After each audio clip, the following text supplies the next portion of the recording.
New York Knicks versus Brooklyn Nets. First quarter mga bay, lansang nagdus ang Nets. Under 9 minutes, Karl Anthony Towns, alley-oop dunk, 10-2 na ang score. Pero Johnson for 3, buwak baba sa 5 ang lamang. Pero under 7 minutes mga bay, balik sa 10-point lead ang Knicks. Pero naghimog 15-4 ang Nets mga bay.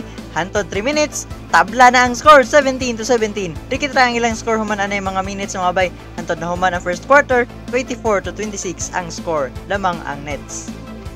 Second quarter mga bay, naninood na ang New York Knicks. Under 7 minutes, Town driving layup, may foul pa, balik og double digits ang lamang.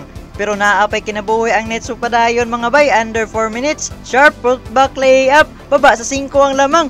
Hantod 1 minute mark, Johnson for 3, buwak 52-51 ang score. Pero Bronson floating jump shot, human ani mga bay, sunod-sunod na pod ang score sa New York Knicks. Lansang sa 51 ang Nets, na human ang first half, 59-51 ang score. Third quarter mga bay, nagagukod gyapon ang Nets. Under 5 minutes, balik nag double digits ang lamang. Pero pag abot og 2 minutes mga bay, baba sa City ang ilang lamang. Pero ang Knicks, consistent man silang scoring, na human ang third quarter, 84-75 ang score.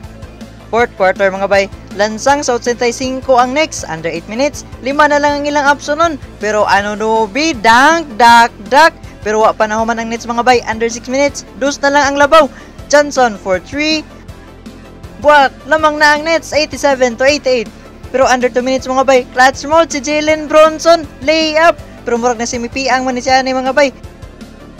Pero wa pa na human ang kanahan, step back jump shot, up by 3 na ang Knicks. Unya kay nabiyaan man si Anunoby mga bay, dunk, up by 5 na sila. Pero Russell for 3, buwak 97-95. Pero note na gasolina ang Nets mga bay, daog gihapon ang Knicks aning duwa